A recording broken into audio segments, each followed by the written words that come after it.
in many places. And not only that, much before Bombay blast, a trial run was conducted for blasting of Chennai Stock Exchange. I am not naming the locals who assisted him. This is not a forum to sort of defame some people. Some of them are in jail in Coimbatore blast. I'm just hinting at it. No, this type of situation is because of a mindset. We capitulated in 1946-47 by accepting whatever it is, partition. And in the original program, if you all have read Chaudhry Rahmat Ali's never, and he's the person who coined the word Pakistan, not Jinnah, not Yakata. His original map, if you see, includes 8 areas of India as Commonwealth of Pakistan. And the program of ISI is on this agenda. Are we going to neglect all these threats and say, no, we have to go to the root causes? Root causes, yes. You have conflict situation in any democracy. And reconciliation is necessary. There is conflict resolution process. And that process is given by a democracy.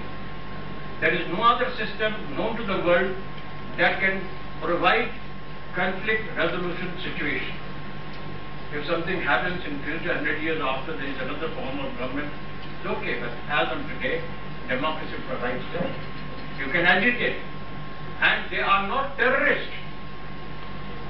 I again say, the locals who agitate for aspirations on different grounds.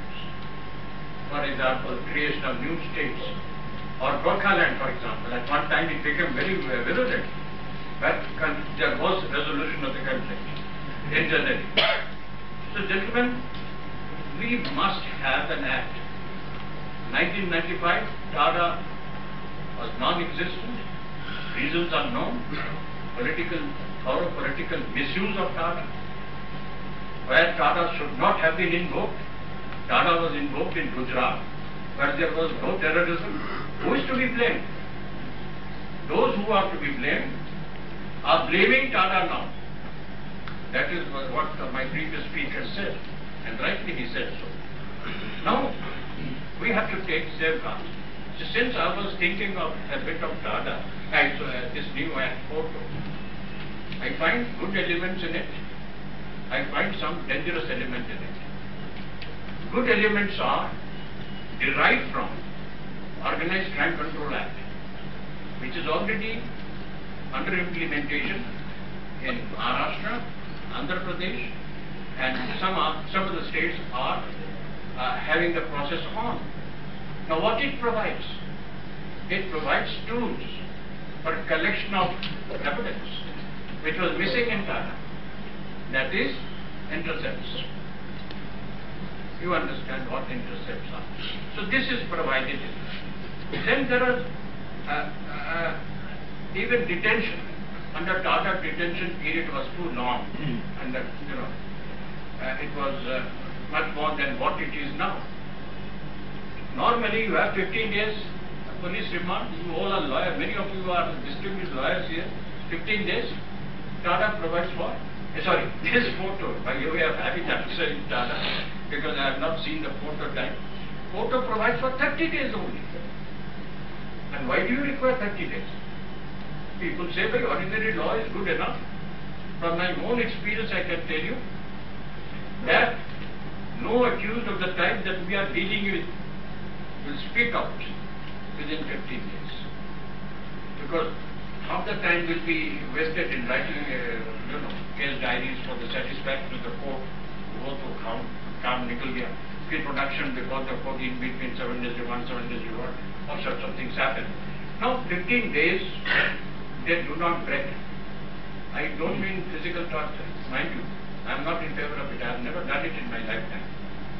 There are techniques.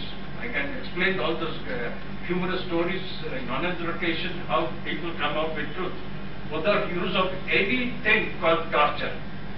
Anyway, 30 days, what is draconian about it? Now, charge sheets in ordinary cases are to be filed within 90 days. 60 days, forget 90, I'm talking about murder. 90 days.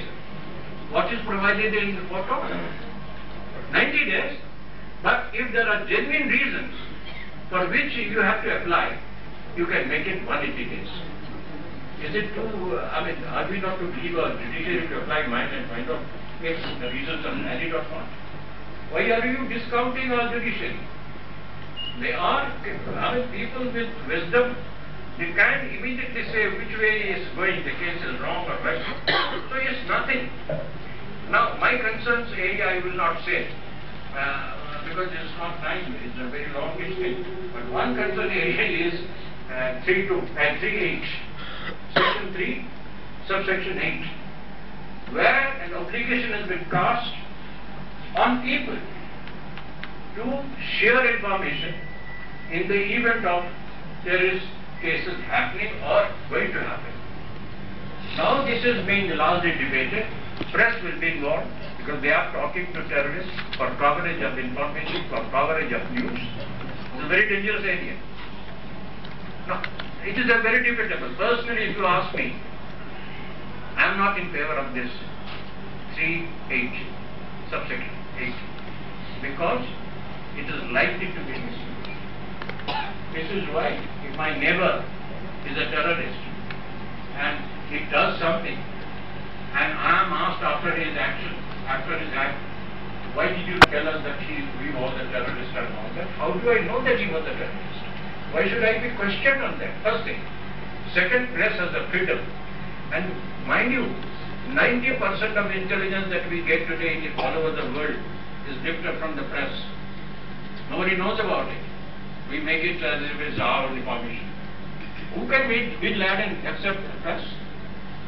Who can meet Mullah Omar except press? It's a good channel of communication to know their mindset, the plan, the operation. And I tell you, from Rajiv Gandhi assassination case, the first man to identify the accused was a press man. He stood by his statement in court. He refused to take the reward money that was announced. So press is very responsible. At the same time, see the misuse. If you are talking about sharing information, we told people in Madras, please give us information about suspects. These are the fellows. We flagged the faces on press, on TV. 3,000 information came, bits of information came. Out of them, I think 6 or 7 were genuine, the others were bogus.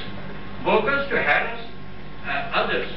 A tenant wants to have to settle score with landlord, so he will say that he is an LTT sympathizer. This type of things happen. So there is a possibility of great misuse of harassment to others. So I won't go to other section. For example, there is so much of confusion as to who will tell now register a case. Who is the authority to register the case? Order for registration of the case is not verified. At one point it is said that SP is supervising the case for some permission, obtaining intercept, for example, or attachment proceeding. And another place, this law says SP investigating the case. So you are confusing. You are not saying who will investigate, SP or below SP. When I was in service, I was strongly recommending the government when the extension thing came that this power for registration case should be exercised by no officer less than an IG. He must apply his mind and find out whether the case is met or not. I say so because some cases were refused by us to be registered because those are bogus cases. We said CBI cannot be used for political purposes. We refused to register such cases. So SP has the guts to refuse such cases. These are my areas of concern. I am happy that all of you agree that there is no definition of terrorism. Yes, there is no definition because the old Old saying, one man's terrorist is another man's freedom fighter. These are all over now. Colonialism is over. Mostly democracy has been restored. So this type of freedom fighter and terrorist, I just happened to read yesterday, a very beautiful monogram written by ex-general of the Egyptian army. It is a study. He says this is a canard. A terrorist act, you go by the act, not go by the intention. Act is criminal. Then he poses a question, which is very good. He says, do you ask a bandit that you have committed this crime because you wanted to help a patient or open an orphanage? That does not mitigate his offense or whatever offense he commits with violence. So terrorism and organized crime, the difference is that in organized crime, as we see in Bombay and other places, is with the motive of profit. In terrorism, the motive is not profit, but pushing a political agenda with violence. Thank you very much. Now I will request our another expert for this function, for this session, is Mr. Pathak, who was the Director of Intelligence Bureau. Mr. A.C. Pathak. Sorry. Thank you.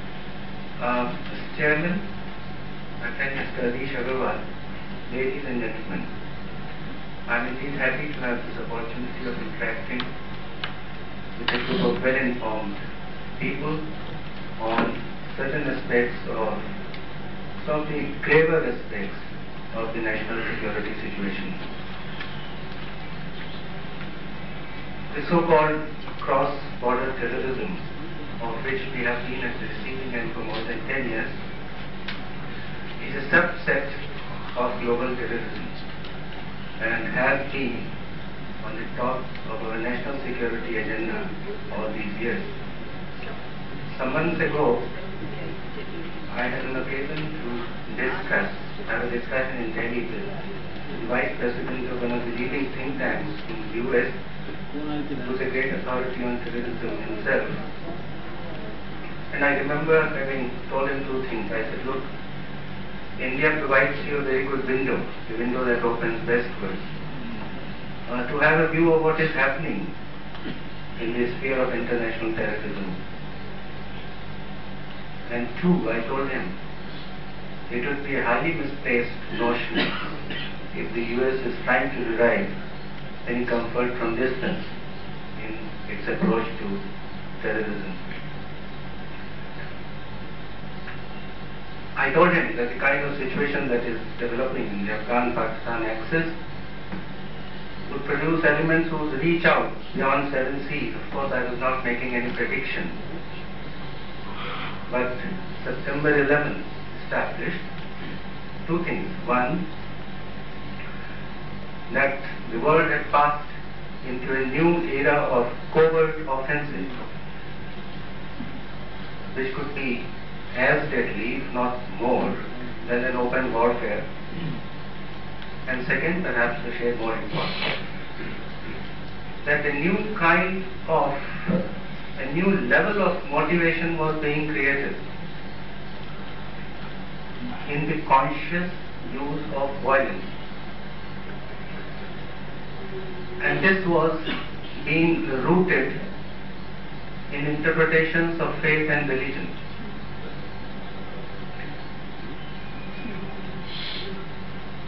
The score of people who carried out those September 11 incidents, now we all know that in some other circumstances, they would have been the elite of their respective societies. They had been trained on as advanced a technology as flight simulation. And yet they did what they